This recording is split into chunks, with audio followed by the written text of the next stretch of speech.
ចាជំរាបសួរបងប្អូនទាំងអស់គ្នាចាសុខសប្បាយចិត្តទេសង្ឃឹមថាបងប្អូនទាំងអស់គ្នាសុខសប្បាយចិត្តធម្មតាណាចាហើយសម្រាប់ថ្ងៃនេះដែរនេះខ្ញុំបានមករីវិវផលិតផលអីទេណាអញ្ចឹងសម្រាប់បងប្អូនអតិថិជនទាំងអស់គ្នាដែលត្រូវការផលិតផលសម្ភារៈផ្ទះបាយឬគ្រឿងអេឡិចត្រូនិកផ្សេងៗទៀតអាចឆាតចូល page បានណាចាអាចឆាតចូល page របស់នេះខ្ញុំបានគឺ page camera electronic ណាបងប្អូនទាំងអស់គ្នាចា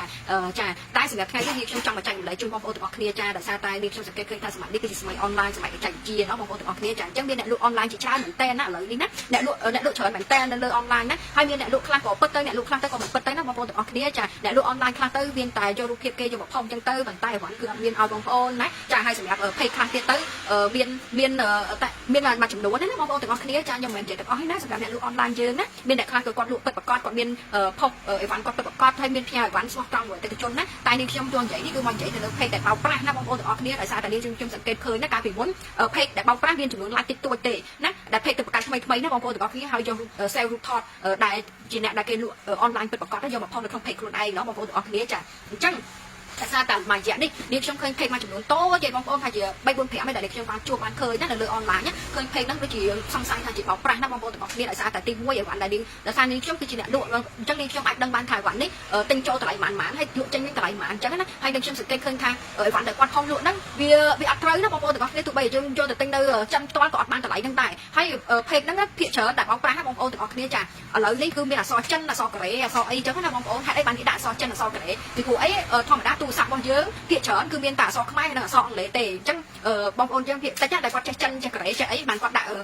់អា keyboard ជាភាសាចិនភាសាកូរ៉េអីអញ្ចឹងណាអញ្ចឹងប៉ុន្តែភាគច្រើនសឹងថា80ឬក៏60%ទេដែលបងប្អូនដែលមានទូរស័ព្ទភាគច្រើនមានតែអក្សរខ្មែរហើយនិងអក្សរអង់គ្លេសអញ្ចឹងពួកវាដាក់តែអក្សរកូរ៉េនិងអក្សរចិនឬក៏អក្សរអារ៉ាប់អីអញ្ចឹងណាដើម្បីឲ្យបងប្អូនពិបាកក្នុងការស្វែងរកវាយឈ្មោះដើម្បីស្វែងរក page ពីអញ្ចឹងណាបងប្អូនទាំងអស់គ្នាហ្នឹងបងប្អូនឲ្យប្រយ័ត្នទៅនេះគឺជា page បោកទេណាហើយទី2ទៀតអីវ៉ាន់ដែលគាត់ផុសណាអីវ៉ាន់ដែលគាត់ផុសគឺភាគច្រើនគឺអីវ៉ាន់សិតតែមានគុណភាពល្អអីវ៉ាន់ដែលអត់ស័ក្តិសមនឹងតម្លៃដែលគាត់លក់ណាបងប្អូនជួនកាលគាត់លក់ទូកៅអៅមួយមួយឈុតអញ្ចឹងទៅតម្លៃ$5តម្លៃ$15ហើយ free សេវាដឹកទៀតណាបងប្អូនទាំងអស់គ្នាចាហើយអ្វីដែលសំ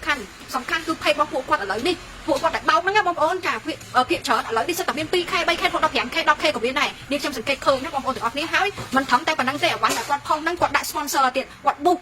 ដើម្បីឲ្យ reach ច្រើនណាឲ្យមានអតិថិជនច្រើនណាចាចូលមកមើល page គាត់ប៉ុន្តែបងប្អូនហើយបងប្អូនហើយសិតតែបោកទេពួកអីដោយសារអីដោយសារវ៉ាន់ដែលលក់ហ្នឹងវាអត់ត្រូវជាមួយនឹងតម្លៃបងប្អូនអត់ត្រូវមួយតម្លៃអញ្ចឹងបងប្អូនក៏ចង់បានរបស់ថោកបងប្អូនហើយរបស់ថោកគឺរបស់ដែលបោករបស់ថោករបស់ដែលអត់មានគុណភាពណាបងប្អូនទាំងអស់គ្នាហើយវ៉ាន់ដែលគេល្អគេមិនដែលលក់ថោកទេណាបងប្អូនចាអញ្ចឹងមុននឹងវេលុយឲ្យគេមុននឹងបងប្អូនទិញវ៉ាន់ពីគេម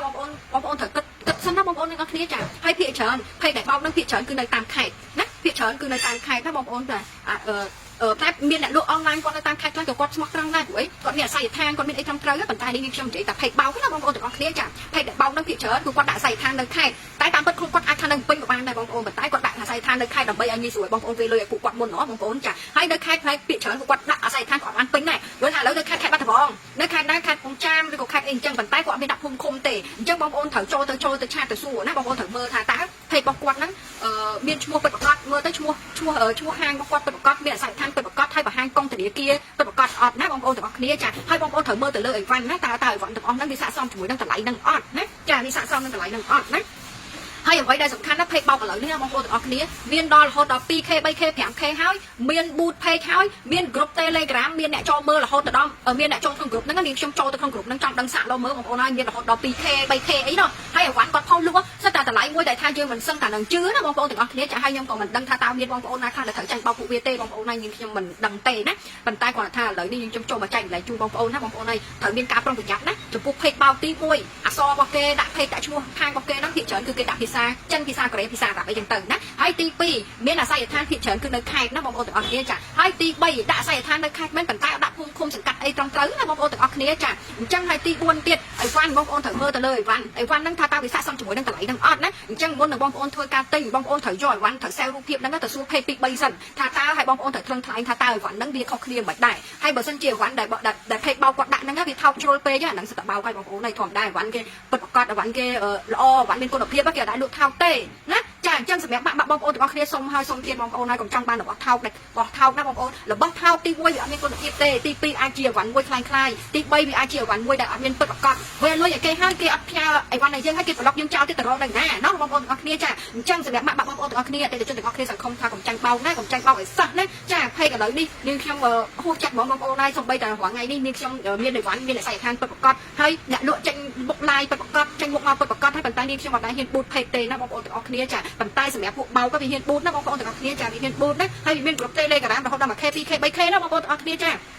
ចឹងសម្រាប់បងប្អូនទាំងអស់គ្នាណាកុំចាញ់បោកពួកនេះឲ្យសោះណាបងប្អូនទាំងអស់គ្នាចាកុំចាញ់បោកអីណាបងប្អូនទាំងអស់គ្នាកុំចង់បានទី1កុំចង់បានអីវ៉ាន់ថោកទី2បើបងប្អូនឃើញថាវាថោកហើយបងប្អូនចង់បានហើយបងប្អូនត្រូវចូលទៅមើល page ហ្នឹងថាតើ page ហ្នឹងឈ្មោះហាងមានពិតប្រាកដអត់អាស័យដ្ឋានពិតប្រាកដអត់មានបង្ហាញកុងធនាគារអត់មានបង្ហាញមុខអ្នកលក់អត់អ្នកលក់មានបង្ហាញមាន live ឬក៏មានវីដេអូសម្រាប់បង្ហាញមុខអ្នកលក់អត់លើកអីវ៉ាន់លើកអីអត់ណាបងប្អូនទាំងអស់គ្នាចាបើសិនជា page ហ្នឹងអត់ដែលបង្ហាញមុខអ្នកលក់ផងអាស័យដ្ឋានហ្នឹងនៅណាមានអាស័យដ្ឋានពិតប្រាកដអីផងហើយអីវ៉ាន់ហ្នឹងផុសចេញមកគឺវាតម្លៃវាខុសគ្នានឹងទីផ្សារឆ្ងាយអាហ្នឹងគឺសិតតែបោកហើយណាបងប្អូនទាំងអស់គ្នាសិតតែបោកហើយណាចាអញ្ចឹងសម្រាប់ថ្ងៃនេះខ្ញុំចូលមកចែកម្លែកតែប៉ុណ្្នឹងទេណាអញ្ចឹងបើសិនជាមានការខុសឆ្គងអីផងណាអីសូមអភ័យទោសផងហើយបើសង្ឃឹមថាបងប្អូនទាំងអស់គ្នាកុំចាញ់បោកទៀតណាបងប្អូនទាំងអស់គ្នាកុំចាញ់បោកអីណាកុំចង់បានរបស់ថោកហើយរបស់ថោកហើយឃើញថោកហើយហ្នឹង